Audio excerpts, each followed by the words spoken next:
the hallway and walk up to room 315 here at the Grand Galvez. It's funny, they haven't even put the door number on the door, so let's go in and check it out.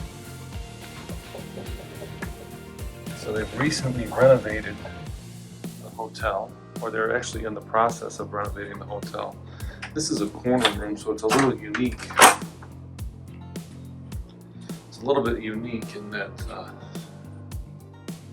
it has, well, it's a corner room, so it's got like a door on the corner. But you get two windows here. You get a nice king-size bed. Forgive the poor making of the bed skills. That was done by me this morning.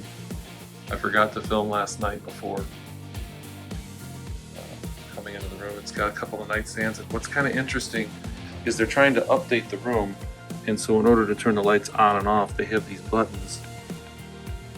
And as you can see, you can turn on just a reading light, or you can turn on everything in the room all at once.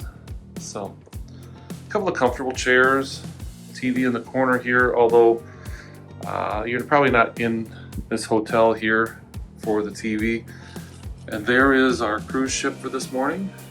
So we're here at the Galvez. We just stayed one night, the night before cruise. Bathroom is fine. It's nothing fancy. Got just a kind of a standard closet here. The normal stuff. The sink.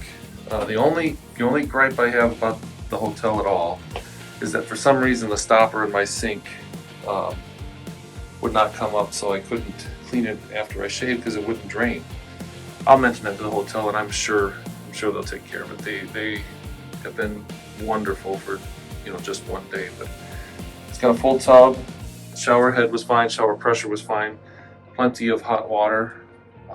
But other than that, it's an older hotel. The hotel has so much history. The hotel's was built in 1910, and I don't know how many of these rooms, how old this specific room is, but long story short, it is a very old hotel that they've honestly, I think, done a very good job updating. So that's it. Room 315 at the Grand Galvez. Hope you enjoyed the tour. Have a great day.